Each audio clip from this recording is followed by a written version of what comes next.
Bismillahirrahmanirrahim. Assalamualaikum warahmatullahi wabarakatuh. Bapak-bapak, ibu-ibu yang berbahagia, alhamdulillah kita bisa berjumpa kembali. Semoga Allah Subhanahu wa taala selalu ada dalam memberikan perlindungan dan keridhaan-Nya kepada kita sekalian. Pada kesempatan hari ini saya akan menyampaikan nubuatan agung dari Nabi besar Muhammad Mustafa sallallahu alaihi wasallam yang mengenai kedatangan Imam Mahdi di akhir zaman. Dan salah satu sabdanya adalah di dalam hadis Darul Qutni yang berbunyi, Inna limahdina hayataini lam takuna munduhol kisamawati wal aryan kasipul komaru liawali minaromdan watan kasipu samsi pinispi minhu. Sesungguhnya kedatangan Imam Mahdi itu ada dua tanda, akan terjadi gerhana bulan dan matahari dalam satu bulan, yaitu bulan Ramadan. Sejak bumi dan langit ini diciptakan belum pernah terjadi. Nah, ini sudah terjadi tahun 1894.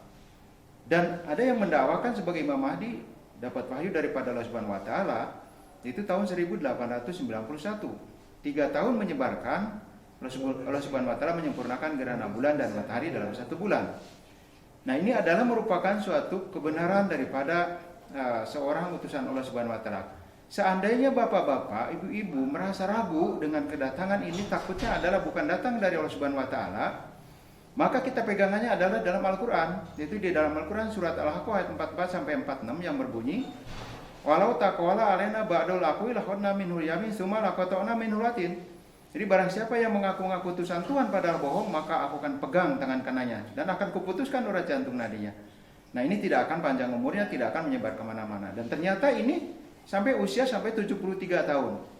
Dan ini kalau sudah benar, gimana perintah Nabi besar Muhammad SAW? Nah, perintah Nabi besar Muhammad SAW ada di dalam hadis Ibnu Majah yang berbunyi, Faidza ra'aitamuhu fabayyuhu wal habban ala saljin fa innahu khalifatul Mahdi. Barang siapa kamu mendengar atau melihat Imam Mahdi sudah datang, maka kamu harus baiat walaupun merangkak ke gunung salju. Karena itu khalifatullah Mahdi. Nah, ini amanat nubuatan dari Nabi besar Muhammad SAW. Kalau kita betul-betul mencintai Nabi besar Muhammad SAW, mentaati Nabi besar Muhammad SAW, tentu akan sami'na wa ta'na, mendengar dan itaat. Jadi untuk melaksanakan baiat ini merupakan satu karunia. Karena orang yang baiat kepada utusan Allah Subhanahu wa taala, baik dari dulu sampai yang akan datang, itu hanya Allah Subhanahu wa taala yang akan memberikan hidayahnya. Hasil baiatnya itu seperti apa? Tentu merupakan satu tanda tanya. Karena baiat ini adalah perintah Allah taala, perintah Nabi besar Muhammad SAW, itu akan mendapatkan suatu ruh yang luar biasa setelah baiat. Karena di dalam 10 syarat baiat saja, dia akan menjauhkan syirik, dia akan menjauhkan dusta, bohong, takabur, sombong. Itu banyak sekali yang setelah kita baiat luar biasa. Kita akan hijrah daripada perbuatan keji, perbuatan segala macam yang tidak baik. Kita akan dilindungi, dibimbing sama Allah Subhanahu wa taala. Dan ini adalah merupakan satu bukti.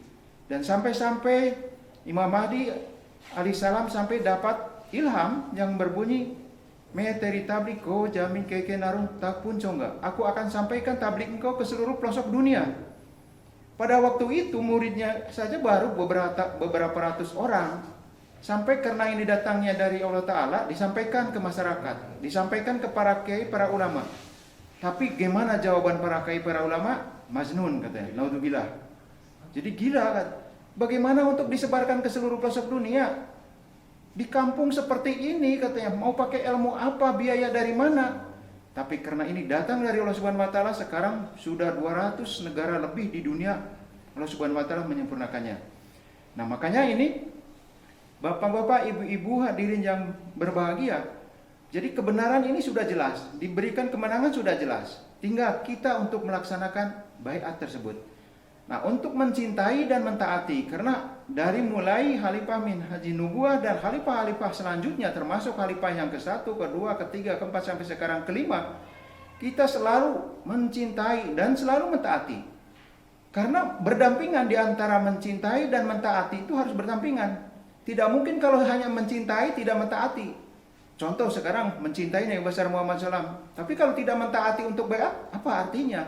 Nah, ini juga kita sampai termasuk beberapa khalifah dan kita bersamaan pada sekarang ini dengan khalifah yang kelima, kita mencintai dan mentaati. Saking mencintainya kita ketemu terus-terusan hampir tiap hari. Karena dengan adanya media sosial termasuk HP atau di YouTube terus-terusan, perkembangan juga sampai terus-terusan. Dan mencintai, mentaatinya juga kita luar biasa. Berpengorbanan saja untuk syiar Islam di seluruh dunia, itu berbagai macam pengorbanan. Tapi kita taati, nggak nawar-nawar. Untuk menerjemahkan Al-Quran ke berbagai bahasa, kita mentaati. Nah, hal-hal semacam itu termasuk sekarang untuk lebih dekat lagi dengan Khalifahnya kita bagaimana? Kita sampai datang untuk kirim surat ke Hujur, untuk mohon doa, dan juga memang di samping nasihat-nasihatnya juga untuk supaya kita bisa lebih semangat lagi. Bukan kita hanya mencintai saja, bukan hanya kita memohon doa ke Hujur saja, tapi juga kita mendoakan terhadap Khalifah. Nah, ini adalah bukti untuk kebenaran dan bukti kita adalah mencintai dan mentaati kepada Khalifah. Dan makanya bapak-bapak, ibu-ibu semuanya, kalau merasa diri kita adalah mencintai Nabi besar Muhammad SAW, mentaati Nabi besar Muhammad SAW, dan selanjutnya adalah para khalifahnya, itu adalah betul-betul kita harus mencintai dan mentaati.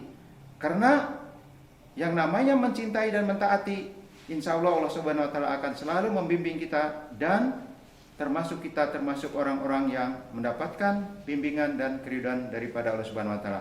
Itulah yang saya bisa sampaikan, kurang lebihnya mohon maaf. Billahi taufiq wal hidayah. Assalamualaikum warahmatullahi wabarakatuh.